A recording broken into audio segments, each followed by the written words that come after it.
আমরা ছোটবেলায় যখন টিভি সিরিয়ালে শক্তিমান, মহাভারত, আলিফ লায়লা এই সমস্ত সিরিয়ালগুলো সে সময় খুব দেখতাম, তাই না?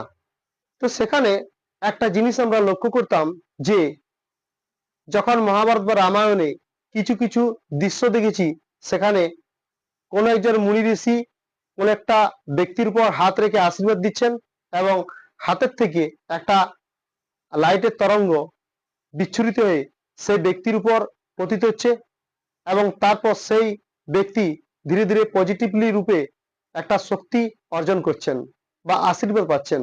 তো এই পদ্ধতিটি আমাদের সূচিত করে যে প্রত্যেকটা ব্যক্তি বা প্রত্যেকটা মানুষের হাতে অসংখ্য অদৃশ্য চ্যানেল রয়েছে এবং অদৃশ্য সেই চ্যানেলগুলো সাধারণত যে পজিশনে রয়েছে সেই পজিশনটাকে আমরা বলি মেরিডিয়ান চ্যানেল।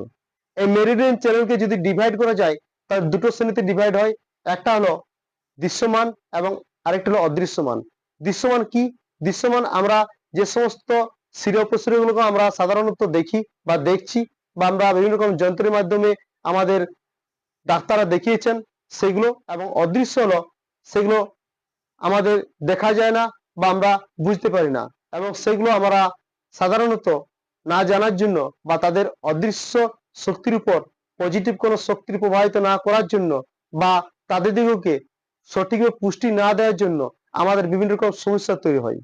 তো যখন আমরা বেশ কিছু পদ্ধতির মাধ্যমে বা আমাদের মাইন্ড প্রোগ্রামের মাধ্যমে সেই চ্যানেলগুলোকে যখন উন্মুক্ত করব এবং সেখানে যখন পজিটিভলি রূপে ক্রিয়াশীল করব, তখন আমাদের ইউনিভার্সাল শক্তি আমাদের সহস্রার চক্র দিয়ে বা মাথার ব্রহ্মতালু দিয়ে ধীরে ধীরে অনাহত চক্রে প্রবেশ করবে এবং অনাহত চক্রে প্রবেশ করার পর ধীরে ধীরে দুটো হাত দিয়ে সেই শক্তি প্রবাহিত হয় এবং সেই শক্তি রিফ্লেক্স করে অন্য কোনো ব্যক্তির উপর বা নিজের শরীরের উপর, এবং তখন সেই শক্তিটা আমাদের আশীর্বাদ রূপে অন্য ব্যক্তির উপর পতিত হয় এবং তখন সেই শক্তি অন্য ব্যক্তির উপর যখন পতিত হয় তখন সেই ব্যক্তি ক্রিয়াশীল হয় পজিটিভ শক্তি রূপে বা আশীর্বাদ রূপে।